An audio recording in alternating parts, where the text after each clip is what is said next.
केंद्रात जबाबदारी घ्या असं पंतप्रधान मोदींनी फडणवीसांना सुचवलं। केंद्रात मनुष्यबळ मंत्रालय बघा, मोदींच्या फडणवीसांना सूचना। संजय राऊत यांचा हा मोठा दावा।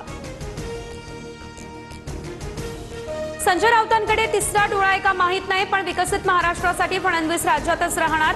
राऊतांच्या दाव्यावर चंद्रशेखर बावनकुळे यांचं प्रत्युत्तर। मुख्यमंत्री देवेंद्र फडणवीसांकडे दैवी शक्ती, फडणवीस सर्व गुण संपन्न। उच्च आणि तंत्रशिक्षण मंत्री चंद्रकांत पाटलांचं मोठं विधान। 30 जुलैपासून महाराष्ट्रात धर्मस्वातंत्र्य कायदा लागू, बेकायदेशीर धर्मांतरास प्रतिबंध येणार। धर्मस्वातंत्र्य कायद्याला कोर्टात आव्हान देणार, प्रकाश आंबेडकर यांची ही भूमिका। नाना पटोलेंचा दुधाने पाय धुतल्याचा व्हिडिओ व्हायरल, काँग्रेस नेत्याच्या कृतीवरून चर्चांना उधाण, तर काँग्रेसच्या नेत्यांची संस्कृती तशीच, बावनकुळेंची टीका। सर्व क्षेत्रातील आपलं वजन कमी झालं होतं, पण येणारा काळ आपलाच, आता चमत्कार दाखवावा लागेल। धनंजय मुंडेंच्या भाषणाची आता रंगली आहे जोरदार चर्चा। मला राजकारणातून रिटायर्ड व्हावंसं वाटतं, पण जनतेच्या उत्साहामुळे उभारी, मंत्री पंकजा मुंडे यांचं हे विधान चर्चेत।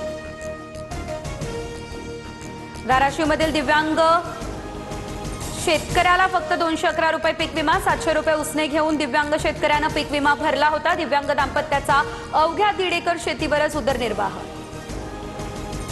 संततधार पावसामुळे महाराष्ट्रातील लहान, मध्यम आणि मोठ्या प्रकल्पांमध्ये सुमारे 68% उपयुक्त जलसाठा, अनेक ठिकाणी नदी नाल्यांना पूर, नागरिकांना सतर्कतेचा इशारा।